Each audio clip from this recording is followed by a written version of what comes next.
You're 24 years old, standing on the polished wooden deck of the RMS Titanic, the grandest ship mankind has ever built.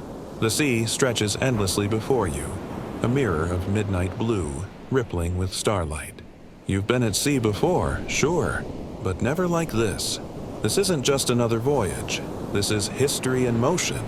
The newspapers called her unsinkable, the pride of the White Star Line, the floating city that could never fail. And tonight, as the Atlantic breeze brushes your face, you almost believe it. Your name is Thomas Hale, junior steward, assigned to the first-class cabins. You serve the wealthiest passengers ever to cross an ocean. Men in crisp tuxedos, women shimmering in jewels worth more than your entire village back home in Southampton. You carry silver trays, polish brass rails, and bow with precision. The officers say the Titanic is a symbol of human achievement, the future of travel. But to you, she's more than that. She's your ticket out of obscurity. Below deck, the hum of engines vibrates through the steel floors, a heartbeat beneath your feet. The Titanic breathes alive and confident, cutting through the Atlantic at 22 knots. Every morning, you wake to the rhythm of footsteps, laughter, the clinking of china, the faint melody of the ship's orchestra playing Alexander's Ragtime Band. You've memorized the sound of wealth, the careless joy of people who've never known hunger or loss. But still, there's something beautiful about serving them. You watch them toast to new beginnings and safe passages, and part of you starts to dream that maybe luck is contagious.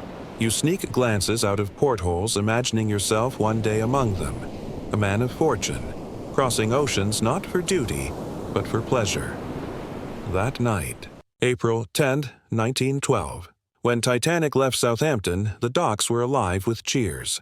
Thousands waved, watching her glide away, a moving mountain of steel, steam, and pride. Mothers cried, lovers kissed, children shouted, "God bless the Titanic." You remember the way the sunlight hit her hull. She glowed like something holy. The band played as confetti rained down. For that one perfect moment, the world seemed united by awe. Now, 4 days later, you've settled into routine. You know which passengers tip generously and which ones never look you in the eye. You know that Mr. Andrews, the ship's designer, still walks the decks late at night, quietly checking bolts and rivets as if he's afraid of something no one else can see.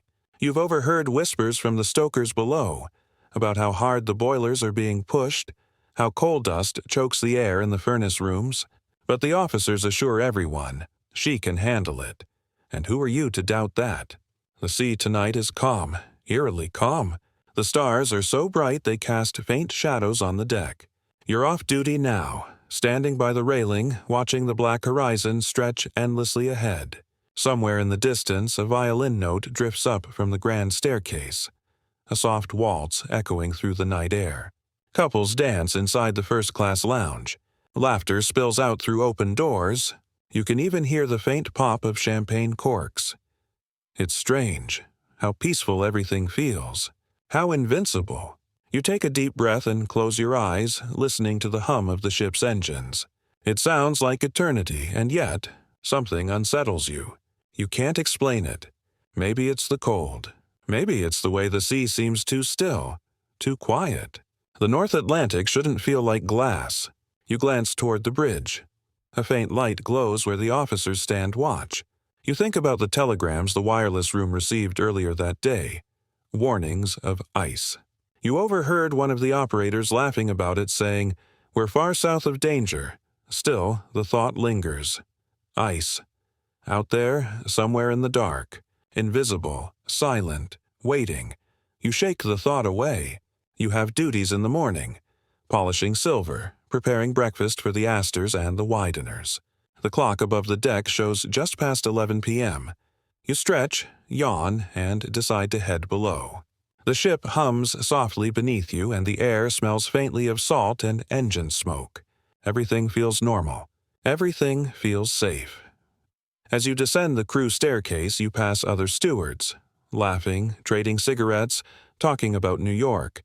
They say you can see the Statue of Liberty right from the docks. One says, "I'm buying a suit the moment we get there." Another laughs, You smile. You've never been to America. You picture it, streets paved with hope, with freedom. Maybe this voyage really will change your life. But as you crawl into your bunk, the ship gives the faintest tremor, barely noticeable. Just a whisper through the steel. You pause, half asleep, listening. Then it's gone. You shrug it off and close your eyes, unaware that above deck, the lookout in the crow's nest is squinting into the frozen dark, and that in less than 40 minutes, the night will no longer be calm, because the Atlantic, for all its beauty, has been waiting, and soon it will take everything. You wake to a sound that doesn't belong at sea, a deep, hollow groan that ripples through the ship like a sigh from something ancient. For a second, you think you're dreaming, but then the second sound comes, a slow, dragging grind that makes the metal beneath your bunk tremble. The air feels heavy, frozen. You sit up, heart pounding, and listen. Then, silence, nothing, no shouting, no alarms. Just the hum of the engines, steady as always. The kind of quiet that tricks you into thinking you imagined it. Around you, the other stewards are asleep, some snoring, some rolling over, muttering. You swing your legs out of bed and step onto the cold steel floor. Something feels different. The Titanic has a rhythm, the faint, constant vibration of engines working beneath you. But now, that rhythm feels uneven, slower. You climb the narrow steps to the deck, rubbing your eyes. The night is blindingly clear. The sea stretches out like glass under a sky littered with stars. You can almost see your reflection in the water. That's how still it is. Then you notice something strange near the bow. Shadows of officers moving fast, flashlights darting across the deck. You hear a command, sharp, low, urgent. What's happened? You ask a passing fireman, his face pale with confusion. "Iceberg," he says quickly, breath visible in the freezing air. "We've struck one. Starboard side." The words feel heavy, impossible. "An iceberg? Are we—" He doesn't let you finish. Captain says it's nothing serious. Just keep calm. He disappears into the darkness before you can ask more. You look over the rail, and there it is, a jagged line of white floating away in the distance, glowing faintly under the stars. An iceberg, larger than you imagined, drifting like a ghost. It's already behind you now, shrinking as the ship continues forward. From this distance, it almost looks peaceful. You find yourself staring at it, trying to believe the fireman's words. Nothing serious. But deep down, something twists in your chest. A few minutes later, you see passengers emerging from their cabins wrapped in blankets and dressing gowns. Some are laughing. The curious kind of laughter that comes when people mistake danger for excitement. You hear one man joke, "So this is the famous unsinkable ship's test run, eh?" The others chuckle. But then the ship gives another faint shudder, barely noticeable, yet enough to silence the laughter. The officers' voices rise above the murmurs. "Back inside, please." Everything is under control, but their faces tell a different story. You spot Mr. Andrews, the ship's designer, striding past with a stack of blueprints in his hands, heading toward the lower decks. His expression isn't calm, it's grim, focused. You follow the flow of crew members toward the mailroom, where rumors are spreading faster than orders. "Water's coming in," someone whispers. The post office is flooding. Another adds, "Boiler room 6, knee-deep already." You freeze. The Titanic has 16 watertight compartments. Everyone's been told she can stay afloat even if 4 of them flood. That's the magic number. 4. But the whisper you hear next turns your blood cold. 6 compartments breached. You don't want to believe it. You can't. You think of all the things you've heard the officers say since Southampton. She's unsinkable. She could stay afloat with half her hull torn open. Nothing can bring her down. But as you watch Mr. Andrews unfold his blueprints on a table, tracing lines with trembling fingers, you realize the truth. She's dying. Slowly, quietly, elegantly, but dying. Captain Smith arrives moments later, his face lit by the yellow glow of a lantern. "How long do we have?" he asks. Andrews looks up. His voice is barely a whisper. "An hour. Maybe 2. The silence that follows is unbearable. You feel the ship tilt, so slight most passengers won't even notice yet. But you do. You've walked her decks for days. You know her balance by heart. The Titanic is listing forward, orders are shouted. The crew springs into motion. Lifeboats are uncovered, swung out. Officers run along the decks calling for passengers to dress warmly and gather. You rush to help, not out of duty, but out of disbelief. This can't be happening. This ship is supposed to be eternal. Inside the grand staircase, the chandeliers still glitter. The air smells faintly of perfume and varnish. A string quartet plays softly to calm the guests, their notes trembling through the hall like prayers. A woman asks you, "Is there any danger?" Her voice is gentle, trusting. You want to lie, but the words catch in your throat. You manage only, "Please, ma'am, it's best to go to the deck." As you help her ascend, you glance down the staircase one last time. The floor beneath the lower steps is already slick, a thin shimmer of seawater creeping upward. By the time you reach the deck again, the cold is brutal. The ocean air bites through your jacket. You can see your breath. Crewmen shout, "Women and children first." The first lifeboat is being lowered, ropes creaking, passengers crying. You glance around. Hundreds of faces, confused, frightened, still trying to understand. Some still believe it's just a drill. The ship's band keeps playing. "Nearer, my God, to thee," floats across the deck, barely audible over the roar of the sea. You grip the railing, looking out toward the endless dark. The iceberg is long gone now. Silent, innocent, indifferent, and that's when you realize something that makes your stomach twist. The night didn't change when the ship hit the ice. The stars didn't flicker. The sea didn't rage. The world didn't notice. The ocean simply took what it wanted, quietly. As the bow dips further into the freezing Atlantic, you understand what no one dared to believe. History's greatest ship is sinking, and no one can stop it. The order comes like thunder through the night. All passengers on deck, women and children first. You're on the starboard side now, hands stiff from the cold, lungs stinging with salt and panic. The ship tilts more noticeably than before, just a few degrees, but enough that you feel it in your knees when you run. The deck groans beneath your boots, the sound of steel protesting its fate. The calm luxury that had once defined the Titanic has vanished. The laughter, the crystal glasses, the scent of cigars, all replaced by confusion. Passengers spill out from the grand staircase, wrapped in furs and nightgowns, clutching jewelry boxes and family photos. Some are still smiling nervously, convinced this is a minor accident. Others are pale and trembling, realizing the truth. You push through the chaos to where Officer Murdoch and Quartermaster Rowe are shouting instructions. "Lower those boats level," Murdoch yells. The crew is struggling. The ropes are stiff from cold, the davits jammed. You help wrench one free, your fingers burning as the rope slices your skin. "Get back, sir," a sailor shouts at a wealthy passenger trying to climb into a lifeboat.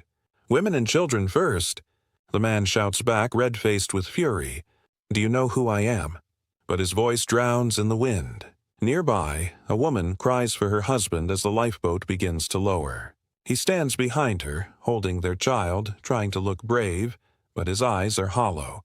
You watch him slip the little girl into her mother's arms. "I'll see you soon," he whispers. You both know it's a lie. The ship's tilt deepens. You can feel it in your balance now. The stern rising, the bow sinking, the deck subtly shifting underfoot. A bottle rolls past your boots, clinking against the railing before disappearing into the dark. From somewhere below, a dull boom echoes up, water forcing its way through iron doors. It's a sound you'll never forget. You look toward the bridge. Captain Smith stands there, coat flapping in the freezing wind, his white beard shining under the lights. His face is unreadable, calm but haunted. The crew around him await orders that don't seem to come. You realize for the first time even the captain doesn't have a plan. Suddenly, you hear the shrill cry of a whistle. Second Officer Lightoller shouting at the top of his lungs, "Women and children to the port side. Keep order! Keep order!" You run to help him. Together, you lift a crying child into her mother's arms and guide them to the lifeboat. The woman hesitates. Is it safe? She asks. You nod, though you don't know. It's safer than here, you tell her. As the lifeboat lowers, you look out across the Atlantic. The sea is black, infinite, glittering with starlight, and utterly indifferent. You can hear distant cries, the creak of ropes, the groan of bending metal. Then, faintly, from somewhere deep below, another explosion. Sharper this time. The ship jolts. People scream. You steady yourself against the rail. Water is pouring into the lower decks now, racing faster than anyone can pump it out. You see stokers and firemen climbing up from below, faces slick with sweat and soot, coughing from the cold air. Boiler room 5's gone, one shouts. 6 is underwater. The realization hits you hard. There's no stopping it now. The Titanic isn't just damaged. She's doomed, and yet the officers keep shouting, the crew keeps working, refusing to surrender. The discipline is almost beautiful. Men who know they won't live to see daylight still helping others escape. You join them, hauling rope, guiding panicked passengers, forcing calm into your voice when your heart is thundering in your chest. Step here, ma'am. Watch your footing. That's it. You'll be fine. Each time a lifeboat lowers, you feel a strange mix of relief and grief. Relief for those leaving, grief because every boat that touches water means fewer people left to save. You know there aren't enough lifeboats. There never were. Only 20 for more than 2,000 souls. It was never about safety. It was about appearance. Unsinkable ships don't need lifeboats, they said. And now those words echo in your head like a curse. Suddenly, the music stops. The ship's orchestra, which had been playing bravely for the last hour, finally falls silent. The sound that replaces it is pure chaos. Shouting, crying, prayers. People clutch one another, faces ghost pale in the electric light.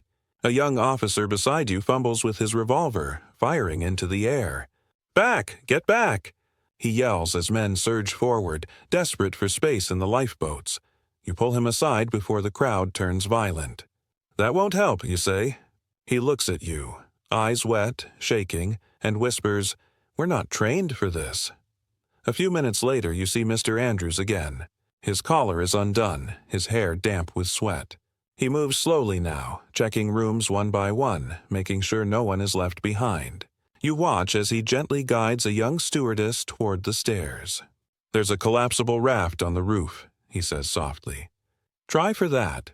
Then he turns away, back into the rising water. Your hands are numb now. The cold bites deep into your bones. The deck tilts steeper, the angle so sharp that passengers have to cling to the railings to stand. Somewhere in the distance, a woman's scream cuts through the air, sharp as glass. You glance toward the horizon, half expecting to see a rescue ship's light. But there's nothing, just endless black. You think of the wireless operators tapping SOS into the void, praying someone hears. But the ocean stays silent, and then, for the first time, you feel true fear. Not of dying, but of being forgotten. Of sinking beneath this vast, cold sea and never being remembered. The unsinkable ship is now fighting for every breath. And you, a crewman who once dreamed of New York, can only help load the next boat and whisper to the passengers, "Hold on tight, because soon there won't be any more boats to lower." The night has turned bitter. The cold wraps around your body like steel bands, cutting through coat and uniform alike. Water seeps through the decks now, running in small rivulets at first, then in rushing torrents. The forward tilt of the Titanic has become undeniable. A slow, relentless slide that makes every step a calculated risk. Your boots skid on the wet wood as you move toward the last operational lifeboats. The deck is chaos and courage in equal measure. Officers shout orders that the wind swallows before they reach the passengers. Women cling to children, holding them so tightly it seems their hearts might burst from the pressure. Some men have tears in their eyes, others stare in disbelief. You've seen faces you know will never see New York. Their expressions are etched into your mind. Wide eyes, mouths open in silent screams, hands reaching for something, anything, to hold on to. The first of the final boats is being lowered. The ropes creak under the strain. the davits trembling as the passengers descend. You help guide them, your gloved hands slippery with water and sweat. Step carefully. You urge a mother holding 2 children. Her eyes are full of trust and terror. The youngest clings to her neck, choking back sobs. You give her a small nod and step aside as the boat dips toward the ocean, bouncing against the side of the ship. The rope tangles. A man yells. You wrench it free. Finally, the boat slides into the water. Relief washes over you briefly, until you realize the next few boats will not have enough space. Behind you, the stern rises higher, cutting a jagged silhouette against the night sky. The ship's bell tolls somewhere far below, muffled, distorted. You hear a woman crying out for her husband, a young couple pleading for their lives. The railing is crowded now, the desperate pushing against each other trying to reach the lifeboats. You see a young steward, barely older than yourself, frozen in panic as he tries to calm passengers. You grab his arm and drag him along, shouting over the wind, over the screams. We have to move them now. The last collapsible lifeboats are being readied. These were meant for emergencies, stored on the roof, fragile compared to the heavy wooden boats below. Officers help lift them into position, ropes creaking under the sudden weight. You assist, straining against the cold, the weight, the terror. Some passengers hesitate, disbelief, fear, a small hope that maybe the ship will right itself. You shake your head. There is no hope. Not here, not now. You glance to the horizon. The iceberg is long gone, a ghost in the night, but its work remains. The Titanic is bleeding water into compartments it was never meant to hold. Boiler Room 6 is underwater. 5 follows. 4 is close. Somewhere inside, crewmen fight to keep the lights on, but the current of the water is relentless. The engines groan as they labor, futilely against the flood. People continue to board the final lifeboats. You see a man, lifting a child into a boat, then another, then stepping back. He looks at you, eyes wide with panic. There's not enough, he whispers. You shake your head, but can't speak. There's nothing to say. Each boat carries fewer people than it should. Hundreds will be left behind. The wind is louder now, whipping across the deck, carrying the sound of crying, screaming, and the groaning of metal. A rope snaps. A lifeboat tilts dangerously. You and 2 sailors jump to steady it, straining every muscle. The passengers cling, terrified, and finally, after agonizing moments, it slides safely into the black water. Then you notice something that makes your stomach tighten. The bow is disappearing beneath the surface. The Titanic tilts further, faster. You stumble, catching yourself on the railing. Water sloshes against your legs. You glance down and see people who waited too long, slipping silently beneath the waves. You want to shout, to grab them, but your strength is limited. You can only watch. From the crow's nest, a lookout shouts into the wind. No one responds. There is no one to help. Every officer, every crewman is tied to the impossible task of saving as many as they can. You run along the deck, guiding passengers, helping with ropes, shouting, praying that someone, anyone, will make it to safety. And yet, amid the terror, acts of courage continue. You see a wealthy man handing his coat to a young boy he does not know. Women helping strangers into lifeboats. Crew members pushing against the tide, refusing to surrender. The discipline of the Titanic's crew is almost miraculous, a testament to their training, their honor, and their humanity. The last collapsible lifeboat is ready. The officer in charge shouts instructions. You help passengers climb down, one by one. Children scream, some faint from fear, some from cold. Mothers cling to babies. Fathers watch from the rail, helpless. You lower the boat carefully, praying the ropes hold. They do. It floats for a brief, miraculous moment, rocking gently in the black water. Then the tilt becomes unbearable. The stern rises, higher and higher, threatening to throw everyone overboard. You grab a railing, heart pounding, watching as the last of the passengers are lowered. It's a moment of surreal beauty, life being saved, even as death surrounds you. The orchestra plays once more, softly, bravely in the distance. You hear "Nearer, My God, to Thee" drifting across the deck. The music is almost comforting, almost defiant, but it is faint against the roar of water, against the screams, against the undeniable truth. The Titanic's final hours have begun. You grip the rail, knuckles white, and take a deep breath. The night has turned from calm to chaos, from promise to nightmare. And as the ship continues its slow, inevitable tilt into the Atlantic, you understand that no training, no courage, no planning can alter what is coming. The final boats are afloat. Hundreds are saved. Thousands remain. And the night is far from over. The bow of the Titanic is disappearing beneath the icy Atlantic. You feel it in your feet, in the angle of the deck, in the tilt that makes every step a calculation. The forward sections have already begun to flood completely. Water rushes up staircases and down corridors, carrying everything in its path. Luggage, chairs, sheets, and, tragically, people who were too slow, too paralyzed to escape. The cries of the passengers mix with the groaning of the ship's steel. Every sound is amplified, echoing against bulkheads and funnels, bouncing across the decks, mingling with the howling wind. You clutch the railing, knuckles white, watching as the glittering chandeliers and polished wood of first-class cabins vanish beneath the waves. Everything that once spoke of wealth and pride is now submerged, swallowed by the dark. From your position near the aft, you can see the bow dipping lower, sharper, like a dagger being driven into the ocean. The waterline races up the ship's hull, relentless, unstoppable. Crewmen and passengers cling to railings to each other, some praying, some screaming, some silent with shock. You spot a family you helped into a lifeboat earlier, waving desperately. Relief warms your chest for a fleeting moment, until you see others struggling in the water nearby.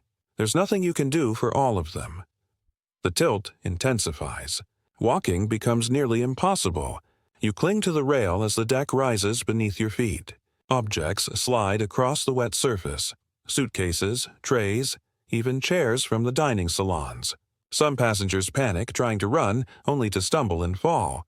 You grab a young man, pulling him to his feet before the water sweeps him away. His eyes are wide, terrified, filled with disbelief that a ship this massive could fail so completely. Officer Murdoch directs the last collapsible boats, his voice strained, commanding, yet calm. "Everyone aboard! Step carefully. Hold on to the ropes." The crew works feverishly, lowering them one by one.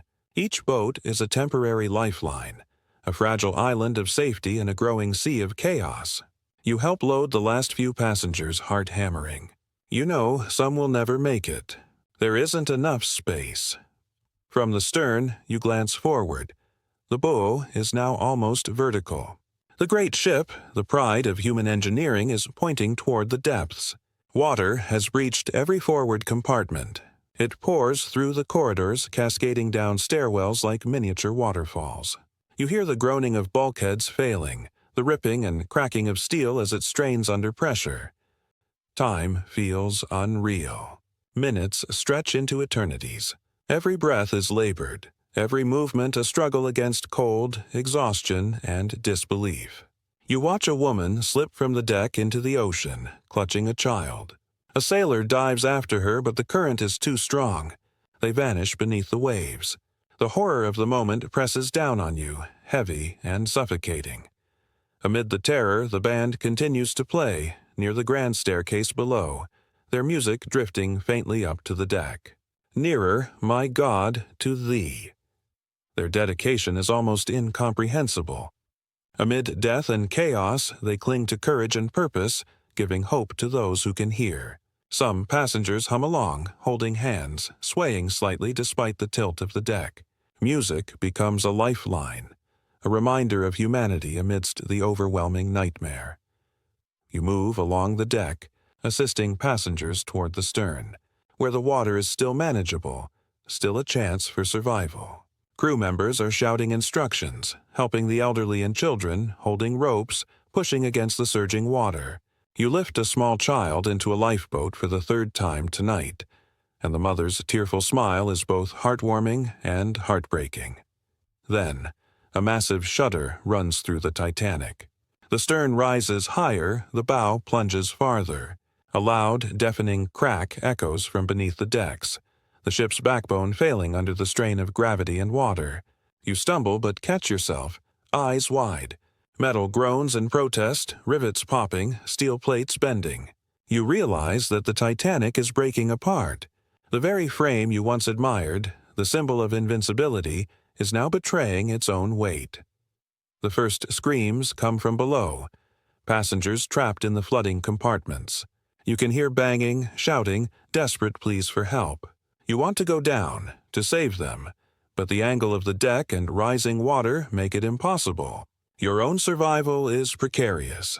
The thought of leaving people behind is unbearable, yet you are powerless. Water rushes over the deck now, cold, dark, suffocating. You see the bow fully disappear beneath the waves, the tip plunging deep, dragging with it the memories of a ship that seemed eternal.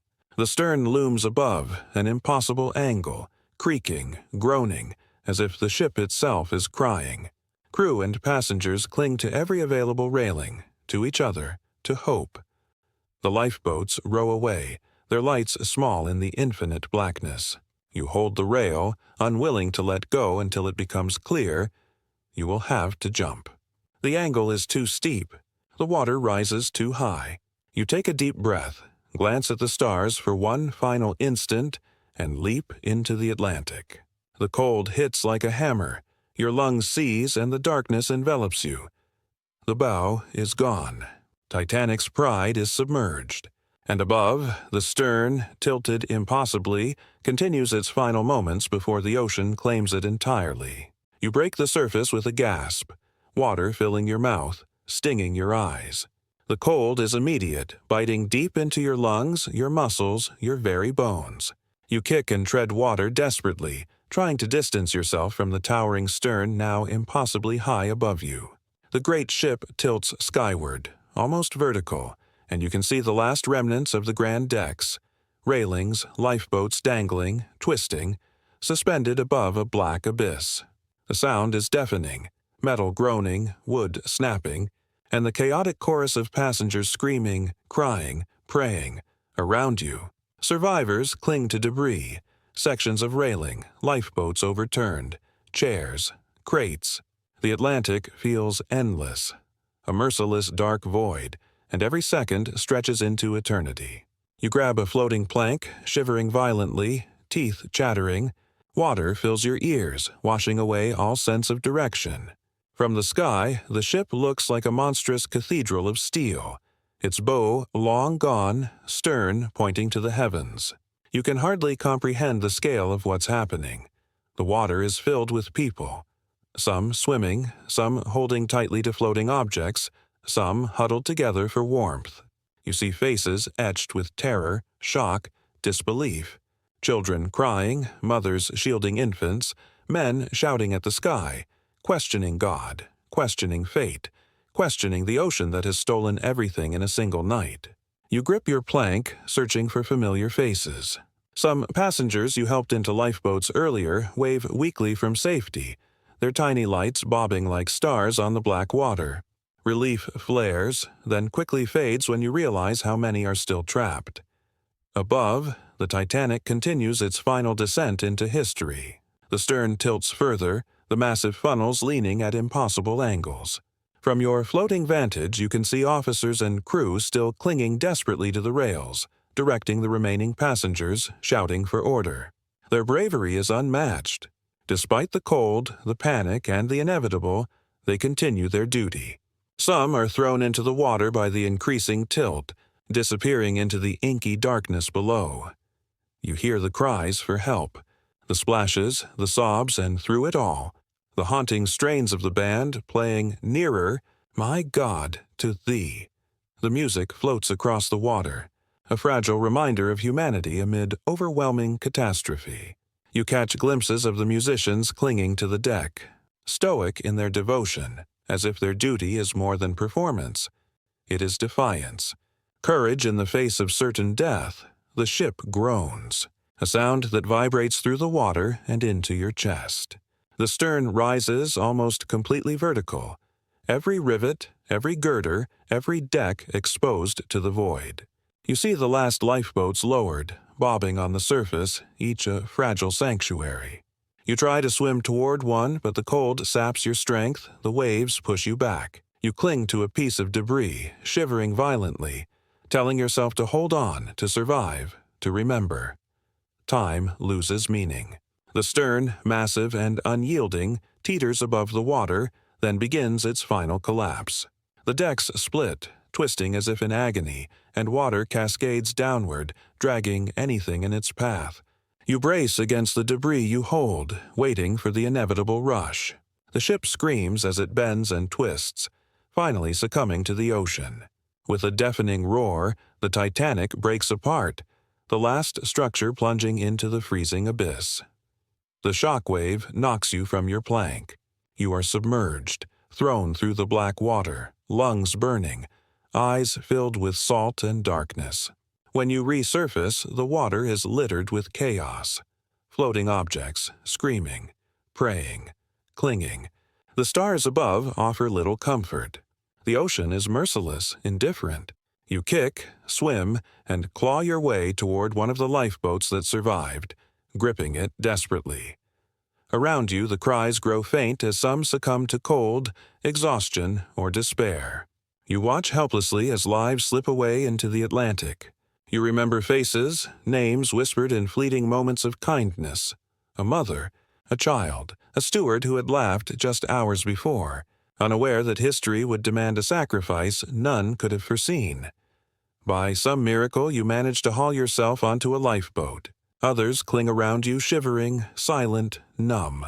The boat is overcrowded, rocking in the waves. You look back once, to the black water, to the place where the Titanic has vanished beneath the surface. Silence reigns where chaos had roared. The unsinkable ship has become a memory, a legend submerged in the icy Atlantic.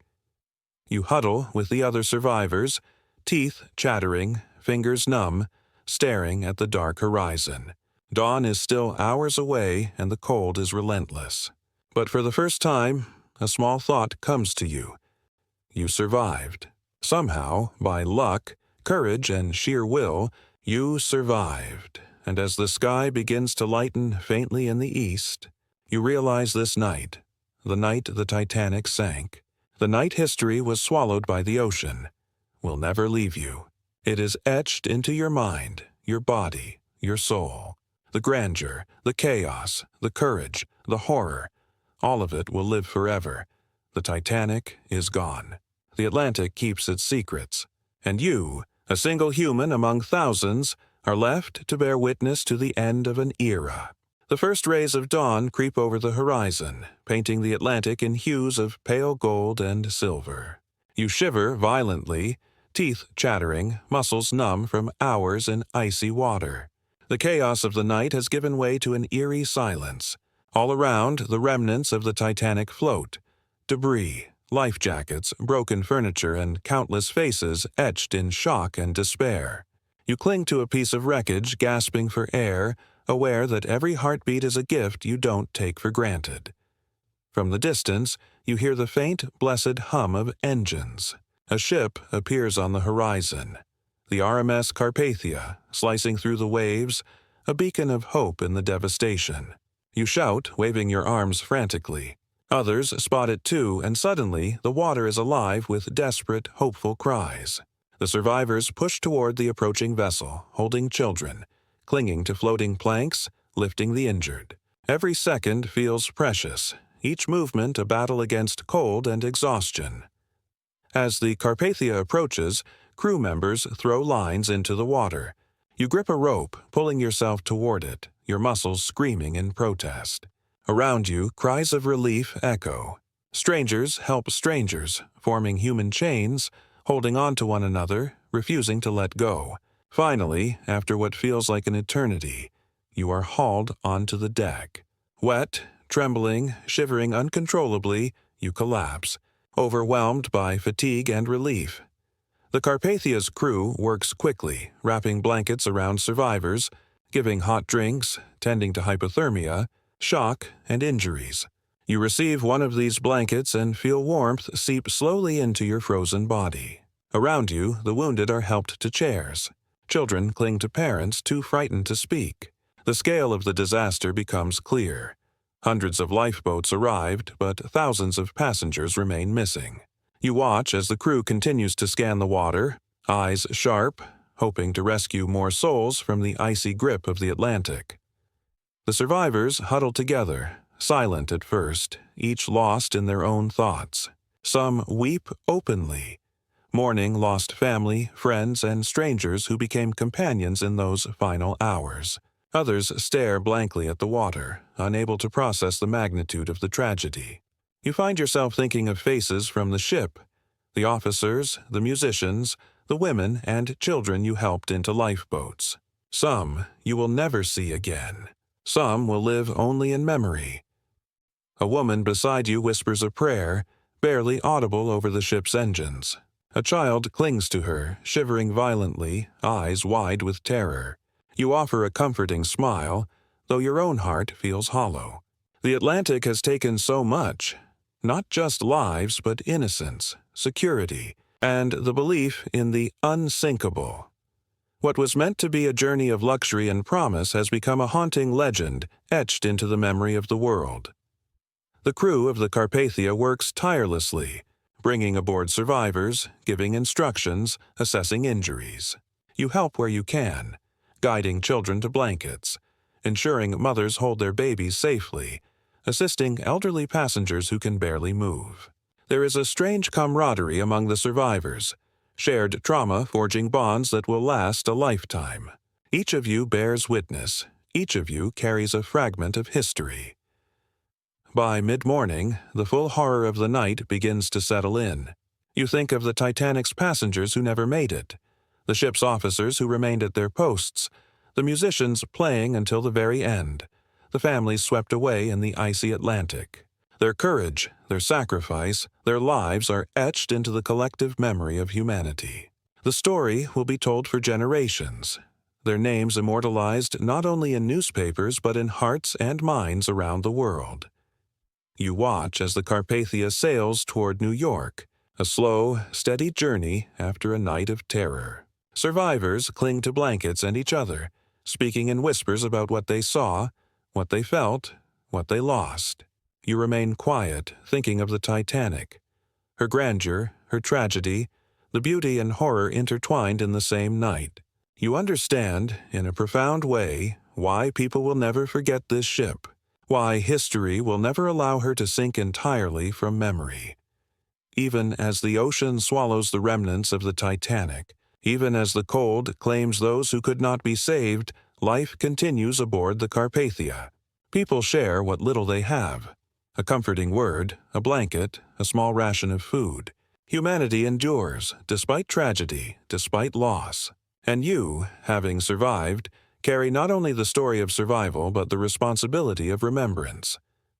You think of the night that changed everything, the night the Titanic sank, the night courage met chaos, the night the ocean swallowed history. And you know, without a doubt, that you will tell this story for the rest of your life, preserving the memory of those lost and honoring the bravery of those who fought until the very end. The Carpathia moves steadily through calm waters, dawn now fully breaking across the horizon. The survivors, huddled together, begin to speak, to cry, to comfort each other. They have survived the impossible, and in the midst of their grief, a glimmer of hope appears, a reminder that even in the darkest nights, humanity endures.